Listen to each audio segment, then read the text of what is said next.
A revolution is an internal war. You've got one group that wants to destroy the constituted authority, to displace it, and to take over. So you have the war you must win, but if you just stop there, you've only gone halfway. You've torn down the old, but you haven't completed the revolution until you build up the new. Only in the United States did we have a successful revolution, the war of the revolution, and a successful building of a new nation. Being an American in 1776 is not what being an American today would be. When people talked about their country, my country, they meant their state.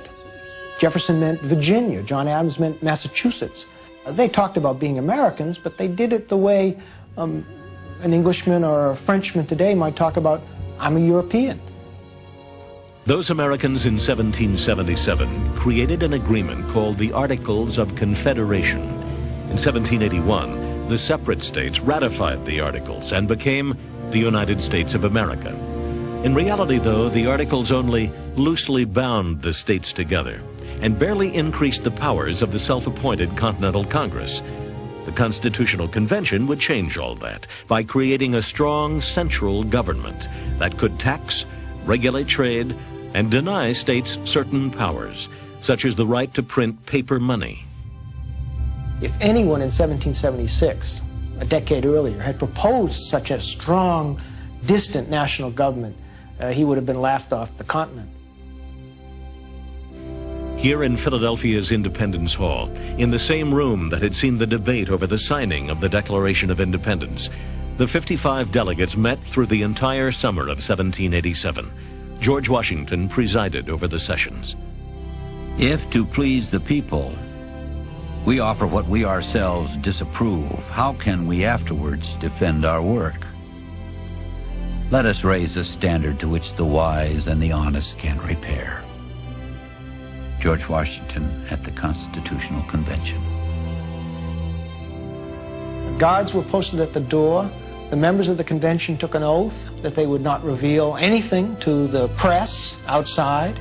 It was a secret convention through this whole period, but members of the convention said we could never have done what we did if we'd been open to the public. The document the delegates drafted was only 5 pages long. Its first words, "We, the people of the United States," reflected the victory of the federal union over the rights of the individual states. Virginia's James Madison and younger colleagues drove the proceedings forward, but it was the very presence of the convention's president, George Washington, that shaped much of the document's content. All they had as a picture were governors and kings. They wanted a powerful commander-in-chief. They wanted someone who would be in charge of the army. And George Washington sitting up front as the president of the Constitutional Convention, the more they talked, the more they discussed this, they wanted this executive, and they didn't call it the president to begin with, they called it the executive, to look like and be like and act like George Washington. So they created it in the image of that man. When it came time for the delegates to sign the Constitution, its approval was uncertain. 81-year-old Benjamin Franklin took the floor. He made a speech which has become one of the classic rhetorical speeches in American history, arguing that they could sign it if each one of them realized that he was not infallible, that he would have to compromise, and most important, that it was the absolute best document that they could get at the time.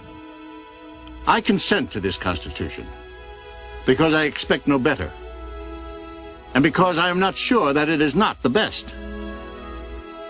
I cannot help expressing a wish that every member of the convention who may still have objections to it would, with me on this occasion, doubt a little of his infallibility, and to make manifest our unanimity, put his name to this instrument. Benjamin Franklin. Washington had presided over the entire convention seated in this chair. At the convention's successful conclusion, Franklin referred to the chair's ambiguous sun image.